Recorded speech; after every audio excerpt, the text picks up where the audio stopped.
For giving me an opportunity to speak on the supplementary demands for grants 2025-26। मैं शुरुआत करना चाहती हूँ ये कह के कि जो सत्ता पक्ष में है वो 24/7 इलेक्शन मोड में रहते हैं और इसका हर्जाना देश को भुगतना पड़ रहा है।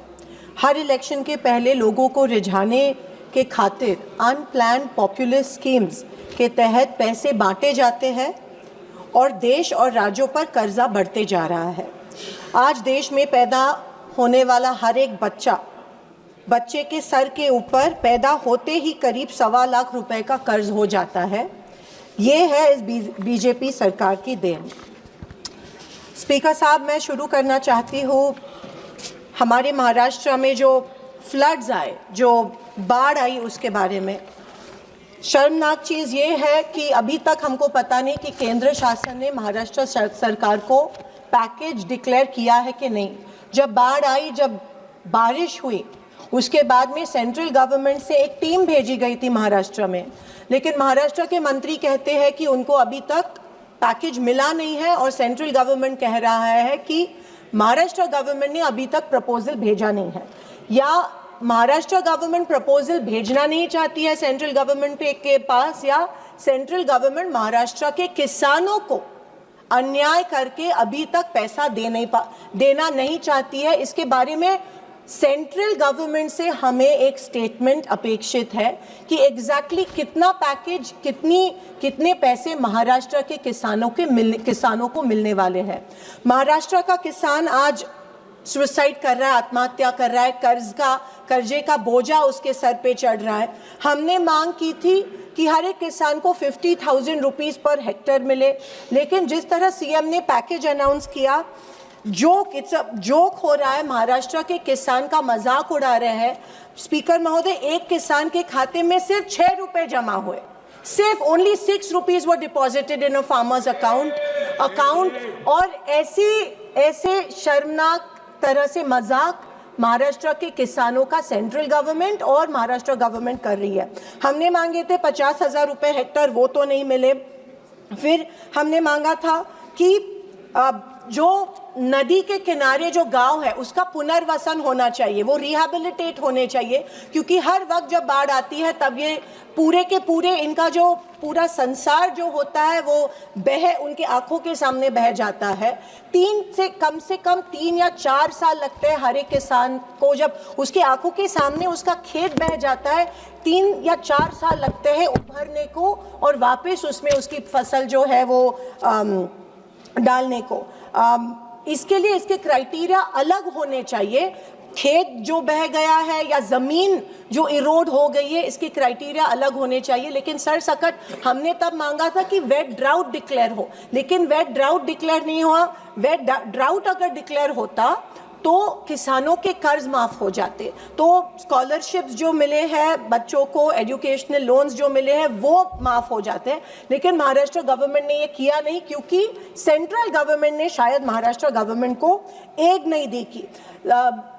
स्पीकर महोदय, जब अकाउंट में पैसा जमा होता है तो केवाईसी करना पड़ रहा है किसानों को।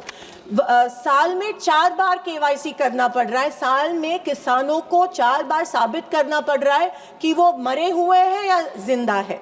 ये बहुत ही शर्मनाक चीज़ है। मैं ये मांग कर रही हूँ कि केवाईसी का जो क्राइटेरिया है, आधार लिंक का जो क्राइटेरिया है, वो कट होना चाहिए, वो रद्द होना चाहिए और 4 बार साल में केवाईसी करने की ज़रूरत नहीं होनी चाहिए। स्पीकर सर, मुझे ये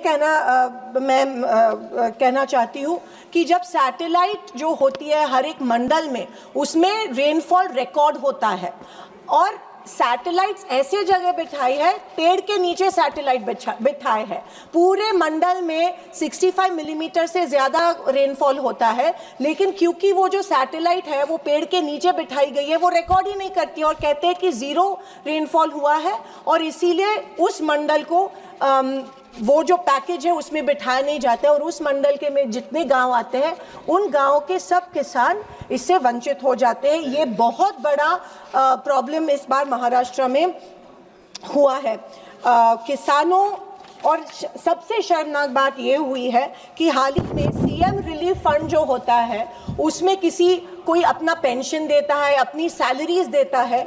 सीएम रिलीफ फंड में महाराष्ट्र के किसानों के लिए 100 करोड़ रुपए कलेक्ट हुए थे, लेकिन वो 100 करोड़ रुपए में से महाराष्ट्र के किसानों को, सर 5 मिनट्स प्लीज, महाराष्ट्र के किसानों को 2 minutes सिर्फ 75,000 रुपए, सिर्फ 75,000 दिए गए।